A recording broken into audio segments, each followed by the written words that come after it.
Good morning, everybody. So, in the last class, we were doing the genesis of coparcenary as to how a coparcenary is created, right? Now, we need to understand some further elements of coparcenary. So, let's come back to the genesis of coparcenary once. एक बारी देखते हैं. सबसे हमने पहले ये करा था that there is a joint Hindu family. Joint Hindu family is a very broad concept. उसी में that there are certain people who have a birthright in the ancestral property. उन लोगों को हम कहते हैं coparceners. From the last male holder alive, you count up till 4 generations, including the last male holder, and you will find the coparceners. All these male descendants by birth or adoption, they are all coparceners. जितने भी ये male descendants होते हैं who are within the 4 generations from the last male holder alive, they are all termed as coparceners. उन सबको coparceners कहा जाता है. And this is only by birth or adoption. By marriage, coparcenary is not created. Now, see, we have understood that from the last male holder alive, including him, you count 4 generations and you will find the coparceners. So, for example, let's say this is F, this is W, let's say this is FS, this is FS1, and this is FD. Then FS1 has a wife, FS also has a wife. They have a son and a daughter. This son has a wife, he has 2 sons. This FS1 has 2 daughters, and these daughters, they adopt a son. Fine. This FD gets married to H, and they have an FDS. So now in this particular structure, when you see, pehle dekh lo ek bari, in this particular structure when you see, you find that this person called F, is he a coparcener? F is a coparcener. W, why? The relation is by marriage. FS is a coparcener. This W, this FS1, FD, very good. S, this D, this D, this D, this S, yes or no? S is a coparcener. है कि नहीं? पक्का है? Okay. And this S, this son adopted by the daughter, is he a coparcener? Yes or no? इसको अभी आप छोड़ दीजिए थोड़ी देर के लिए. Just leave it for some time. Just leave it. थोड़े दिनों बाद आपको इसका आंसर अपने आप मिल जाएगा. For now, no. For now, they are not coparceners. अभी के लिए ये coparceners नहीं है. It is first of all pre-2005 event. तो अभी के लिए they are not coparceners. ध्यान रखिएगा. ठीक है. तो ये सारे लोग जो हैं वो coparceners हैं. Who is the last male holder alive? F. He is the last male holder alive. So you count the first generation, second, third, and fourth. So within these 4 generations, these are all coparceners. This FD is a coparcener. Is this daughter a coparcener? Yes or no? This H, this FDS, they are all not coparceners. Very good. So these are all coparceners, and they are all within the 4 generations from the last male holder alive. यहां तक तो हमें ये बात समझ आती है. Coparcener last class में मैंने बताया था ना क्यों बनते हैं? Because they can perform pinddaan. So because they can perform pinddaan, they are all coparceners. Daughters can not perform pinddaan, and it is pre 2005 amendment. ठीक है, ऐसी कोई चीज है ही नहीं 2005 अमेंडमेंट जैसी. ठीक है, अभी फिलहाल के लिए. Now they are all coparceners. Now there comes a situation, ध्यान से देखिएगा, where this person F dies. इस पर्सन F की डेथ हो जाती है. So now when this person F dies, you have what? You have FS, W, and ऐसे भी नहीं. In fact, you have F who is dead, you have W, you have FS, you have FS1. I am including FD because she is not a member of the family also. ठीक है? Here you have S, D, here you have S and S, right? बाकी छोड़ दो, कोई जरूरत नहीं. Now this is the family structure which is left right now, and F is dead. Who is the last male holder alive? Who is the last male holder alive here? बताइए. Who is the last male holder alive? हाँ, FS कौन है? FS कैसे last male holder alive? Last male holder alive FS कैसे है? अरे बताओ तो क्यों? एल्डर है. कौन कह रहा है? जो एल्डर है. अच्छा, इसीलिए. Anybody else? Anybody else? Last male holder alive का मतलब क्या होता है? लास्ट मेल होल्डर अलाइव का मतलब क्या होता है? What do we mean by last male holder alive? He is the senior most co-partner who is holding the property. Last male holder alive. The senior most co-partner who is holding the property. You tell me, is FS holding the property? Yes or no? बताइए, is FS holding the property? यहां partition हो गया है? No. Partition हो गया हो तो हम ये बात ही नहीं कर रहे होते. I am asking you, is FS holding the property? No.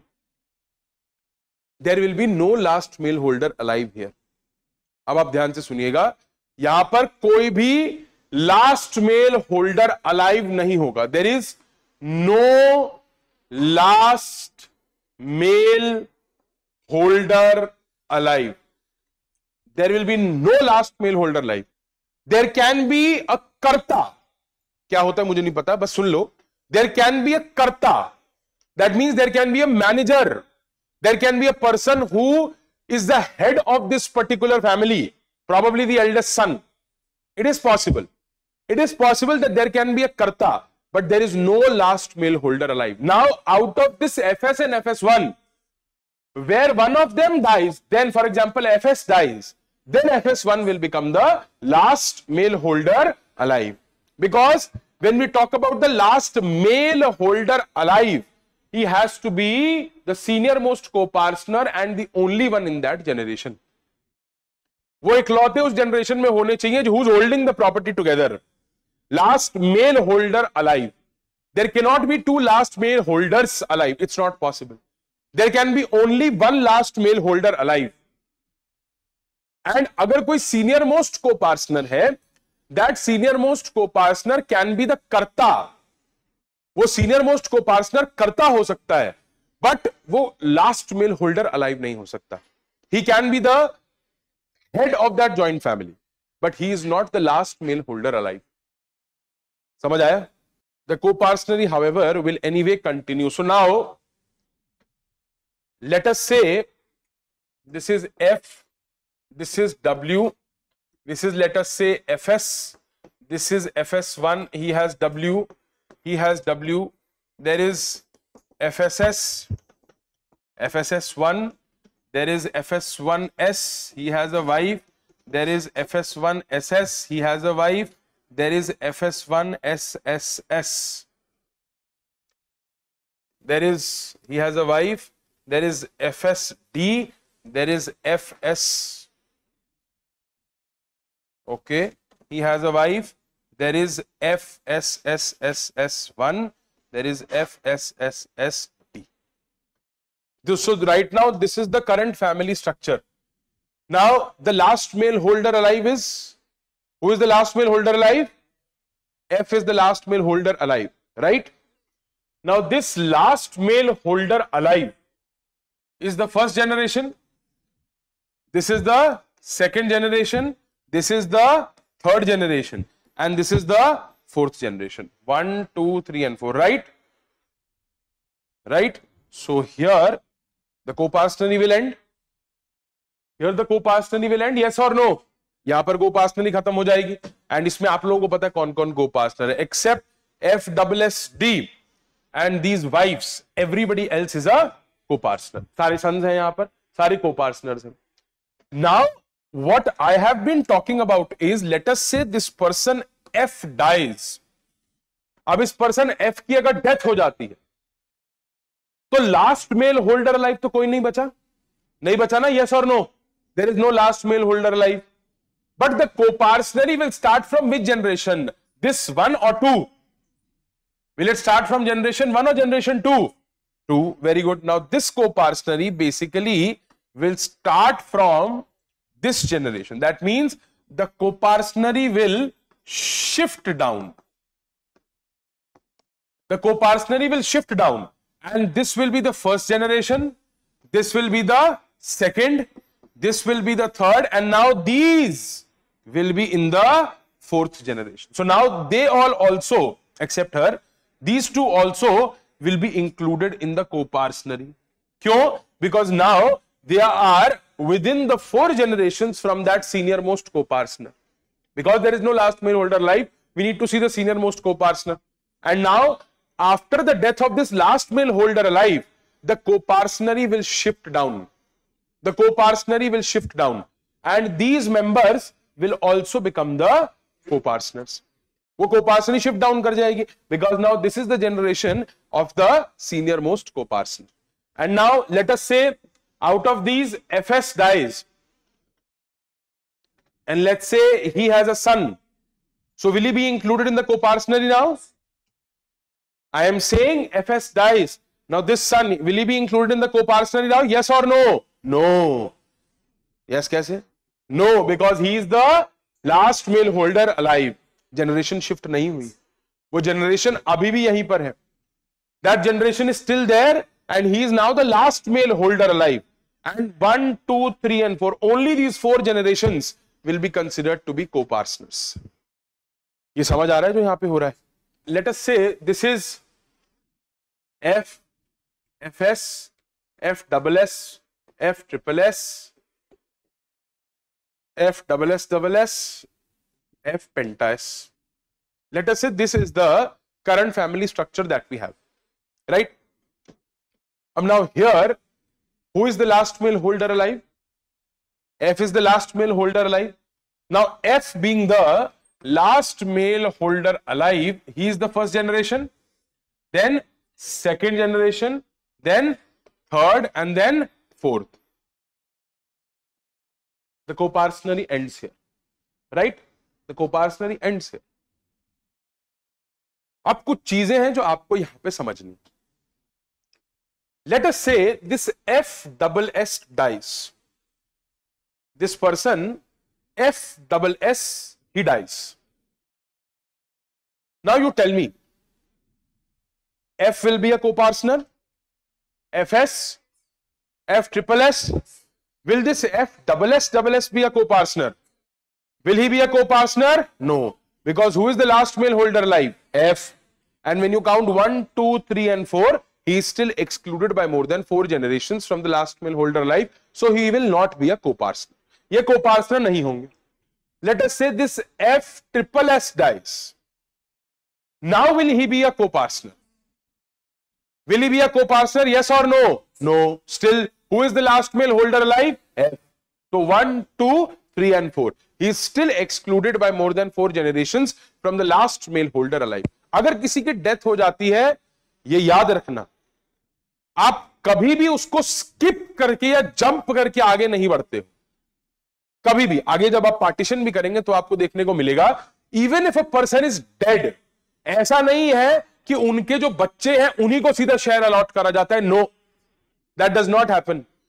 जब भी किसी की डेथ भी होती है, even if a person is pre deceased, किसी की डेथ हो जाती है पहले, तो उस व्यक्ति को काउंट करा जाता है. उस व्यक्ति को काउंट करके उनको शेयर अलॉट करते हैं, और वो शेयर लेते नहीं है, बल्कि उनके शेयर में से ऑटोमेटिकली जितने भी सर्वाइविंग मेंबर्स हैं उनको डिवाइड हो जाता है शेयर. क्या है मैंने बोला, उसको समझने की जरूरत नहीं है. Just one thing that you need to keep in mind, whenever a person is dead in the family tree, you do not jump or skip that person. You will not. If that person is entitled to a share, उस व्यक्ति को share दिया जाएगा. Any person dead, you will not jump. आप कह सकते हो sir 1, 2, अब इनको गिनने की क्या जरूरत है, 3, 4 यहां पर आ जाओ. That is not going to happen. That is not at all going to happen. ऐसा नहीं होगा, ऐसा बिल्कुल नहीं होगा. Now, so first he died. Second, this FSS died. Now this F dies. Now on the third instance, this F dies. So now is FSSS a coparcener? Tell me yes or no. Is this F double S a copartner? डेथ हो गई है, तो last male holder life अब कौन है? F S. कोपार्टनर नीचे shift करेगी तो यहां शिफ्ट करेगी। So now he is the first generation, this is the second, this is the third, and he is now in the fourth, so he will also be included in the copartnery because now the last male holder life has shifted down. इससे हमें एक चीज पता चलती है, कैसे पता चलेगी? एक और एग्जांपल करके पता चलेगी। इसी के कंपैरिजन में अगर हम एक एग्जांपल करें F, F S, F double S, F triple S, F double S, F penta S. Now first, second, third and fourth, right? Let us say this person dies first. He is the first to die. Then let us say FS dies second. He is the second person to die. ये आप लोगों को समझ आ रहा है? इसकी death पे ये कोपार्टनर नहीं बन रहा है, इसकी डेथ पे भी ये कोपार्टनर नहीं बन रहा है। And let us say at the third instance he dies. इसकी डेथ पर भी ये कोपार्टनर नहीं बनेंगे because who is still the last male holder life? F. So he is not within the 4 generations from this F. अब क्या हो रहा है यहां पर? What is happening here is this person F, he is the sole surviving copartner. कोपार्टनर लिख रहा था मैं। He is the sole surviving copartner. ये जो F है, he is the sole surviving copartner. अब समस्या पता है कहां आती है? मैं बताऊं, समस्या यहां आती है that this person when he dies, question ये खड़ा होता है कि भाई ये एफ डबल एस को लास्ट मेल होल्डर लाइफ क्यों नहीं बना रहे? क्वेश्चन ये आता है कि ये एफ डबल एस को लास्ट मेल होल्डर अलाइव क्यों नहीं बना रहे हो? बिकॉज अब इनके बाद इस लाइन में बचा कौन है? This person. तो इस एफ डबल एस को अब लास्ट मेल होल्डर अलाइव क्यों नहीं बनाते? देखो, पहली बात तो लास्ट मेल होल्डर अलाइव की पोजीशन संभालने के लिए the foremost requirement is you have to be a copartner. सबसे पहली तो रिक्वायरमेंट है that you have to be a copartner. ठीक है सर? तो अगर कोपार्टनर होना जरूरी है तो इस एफ डबल एस को कोपार्टनर क्यों नहीं बना देते? समस्या कहां आ रही है? समस्या कहां आ रही है? यस, पिंडदान। समस्या आती है पिंडदान में। This F double S is not entitled to perform the pinddan of the person from whom he is receiving property, जिससे वो प्रॉपर्टी रिसीव करे। देखो, पहले हमने क्या समझा था? अगर आप पिंडदान कर सकते हो तो प्रॉपर्टी आपको मिलेगी, ये समझ रहे थे ना? If you can perform pinddaan of that person, you will get the property, you are a copartner to that person. अब इसको उल्टा कर दो, he is not able to perform the pinddaan of the person from whom he is getting property. मान लो ये will करके जाते हैं, और विल भी नहीं, मान लो सक्सेशन के थ्रू सारी प्रॉपर्टी, टोटल प्रॉपर्टी इनके पास आ जाती है। He gets all the property upon the death of F. अगर किसी ने सक्सेशन एक्ट पढ़ा हो तो ही इज एन एग्नेट। ये जो एफ डबल एस है, ये एक एग्नेट है। नहीं पढ़ा तो छोड़ देना। I am saying he is getting all the property. कैसे? वो हमारी समस्या नहीं है। He is getting all the property which F was holding. जितनी प्रॉपर्टी एफ रोक के बैठा था अपने पास, सारी की सारी एफ डबल एस को मिल गई। I am asking you, is he a copartner? Is F double S a copartner? Yes और no? No. Why? Because he cannot perform pinddaan of F. पर सर, प्रॉपर्टी तो फिर भी मिल रही है। प्रॉपर्टी तो फिर भी मिल रही है। अगर प्रॉपर्टी फिर भी मिल रही है तो उसको को-पार्टनर क्यों ना बना दे? ध्यान से सुनिएगा। टू बी एंसेस्ट्रल प्रॉपर्टी, मैं प्रॉपर्टी के टर्म्स में बात कर रहा हूं। टू बी एंसेस्ट्रल प्रॉपर्टी और टू बिकम अ को-पार्टनर और to receive property as a copartner, Your father, grandfather, or great grandfather, either of them should be alive. Is the father of FSS alive? Is the father of FSS alive? Yes or no? Grandfather? No. Great grandfather? No.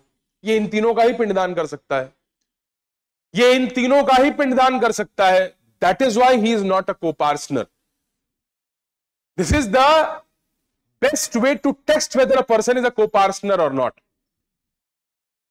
Your father, grandfather, or great grandfather, पिताजी, दादाजी, परदादाजी, either of these three should be alive for you to become a co-parsoner. इस case में क्या होगा उस पर तो हम आएंगे, बट आप पहले समझिए, to be a coparcener, your father, grandfather और great grandfather, either of them should be alive. इन तीनों में से जब कोई जिंदा होगा और आप प्रॉपर्टी उसके बाद पाएंगे, या इन तीनों की मृत्यु पे प्रॉपर्टी पाएंगे, तब आप को-पार्सनर होंगे. योर फादर, ग्रैंडफादर और ग्रेट ग्रैंडफादर, क्योंकि इन्हीं का पिंडदान आप कर सकते हैं. Either of them should be alive, only then you will be a co-parsoner. The father of FSS is not alive, his grandfather is not alive, his great grandfather is also not alive, he will never be a co-parsoner. वो कभी भी co-parsoner नहीं बनेंगे, कभी, never ever he will be a co-parsoner. He will never be a co-parsoner. कभी भी co-parsoner नहीं बन पाएंगे वो. ये बात समझ आई? ये बात समझ आई? यस और नो? अब FSS का क्या होगा, इसकी चर्चा तो बहुत दिनों बाद आई, बट ये F अपने मरने से पहले क्या क्या कर सकता है, this is the first and foremost thing that we need to discuss. Again, this F, FS, FSS, FSSS, FSS, these are the co-parsoners. He is the last male holder alive, and this is the first generation, second, third and fourth. यहां पे खत्म हो गई को-पार्सनरी, यहां पे को-पार्सनरी खत्म हो गई. Now this person dies, this person dies, this person dies, ये तीनों जो बीच के हैं इनकी मृत्यु हो गई. Now this F is what? He is the sole surviving co-parsoner. He is the sole surviving co-parsoner. Sole surviving, sorry. He is the sole surviving co-parsoner. ये अकेले बचे हुए co-parsoner है. He is the sole surviving co-parsoner. ऐसा क्या मिल जाएगा sir soul surviving को-पार्सनर को? देखो, रिकैप.